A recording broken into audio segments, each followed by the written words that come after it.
Hey folks, Mr. Dell here. We are looking at a problem that is a polygon and trying to determine some of the geometric relationships of this polygon and solve for some missing angle values. So this problem is coming from CPM's Math 2, so Integrated Math 2, and this is section 8.2.1, number 826. So it says examine the geometric relationships in the diagram below.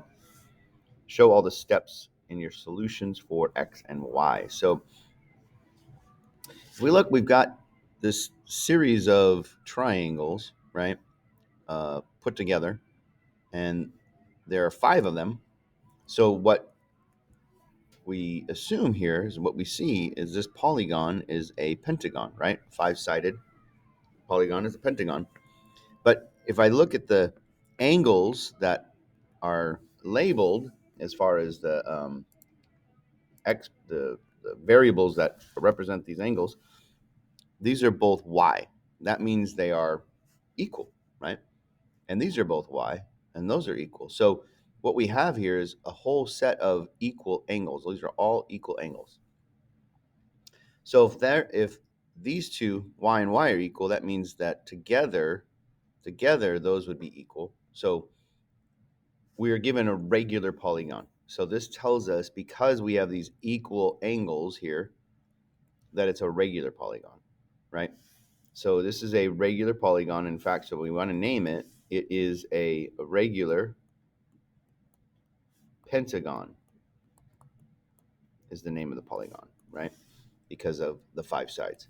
So being the fact that we have a regular polygon and it's a pentagon, we can determine what the measurement of those entire angles, the interior angles of that polygon, are by taking n minus 2, n being the number of sides, right? So I'll define that. N is the number of sides of the polygon. That's the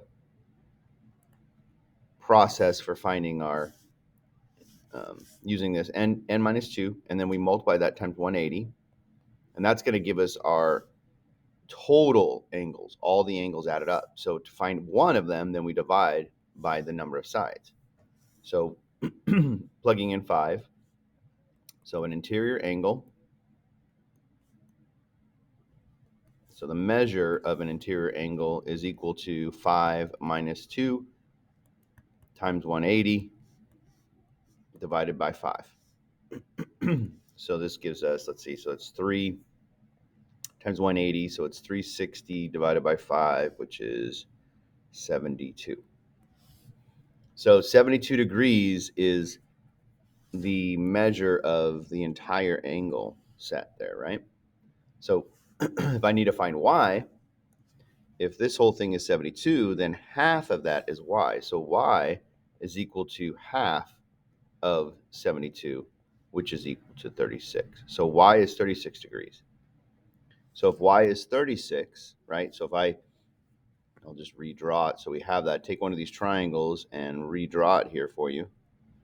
If we know that's 36 degrees and that's 36 degrees, then now I could find that x by taking x is going to be 180 minus 36 times 2, right? Because there's 2 angles that are 36.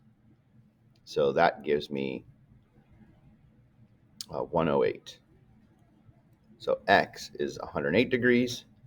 So y is 36, x is 108, and there's our solution. There you go.